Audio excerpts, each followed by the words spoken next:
everyone, and welcome into GCTV. My name is Alyssa Lang, here with Chris Clark out on the proving grounds. We are going to preview the upcoming game against Coastal Carolina. So Chris, let's break down this game. Who do we need to be careful of on this Coastal team? I think Coastal's defense is pretty average at the FCS level, but offensively, that's what the Gamecocks have to be most careful with. They've got some legitimate players on that side of the ball. Their quarterback, Alex Ross, has done a good job taking care of the ball. DeBario Bennett is their second leading receiver, a transfer from South Carolina, of course. Matt Hazel is another big wide receiver who's their leading receiver. He's very good. We've also got a couple of running backs, including a 1,400-yard rusher that South Carolina's going to have to watch out for. They like to go four wide, run the ball up the middle, and actually they have a pretty big offensive line too. They've got some 6'5", 300-pound guys, so that's an area to really watch out for. I think this is a team that can definitely put up some points if South Carolina's not playing well on defense. Now, Coastal on paper looking like a pretty good team, but in theory, South Carolina should be the one coming out victorious. What do they need to do to make sure that that happens? Well, South Carolina's done a good job offensively the last few weeks playing turnover-free ball. I think that's going to be the key.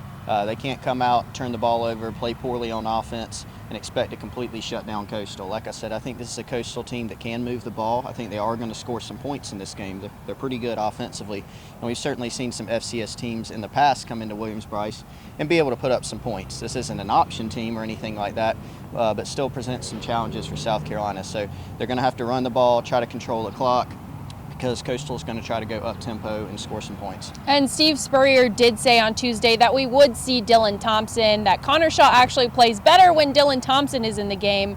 Talk about that. What are you expecting to see as far as quarterbacks go and time they play? Yeah, I think you could probably see Dylan early in the game. In the past, he's come in, the third, fourth series, sometimes even in the first quarter, so that's a possibility. Connor Shaw does seem to play better when Dylan is in the game.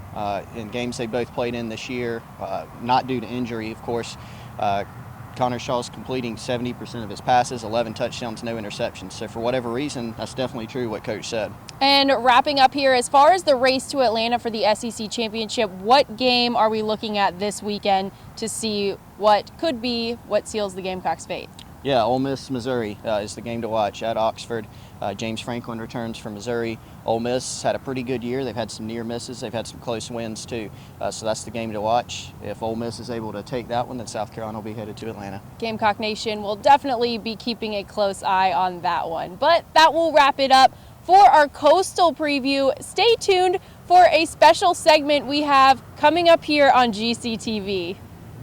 So after the Missouri game, Chris didn't really understand why or how it could be so hard to kick or make a field goal.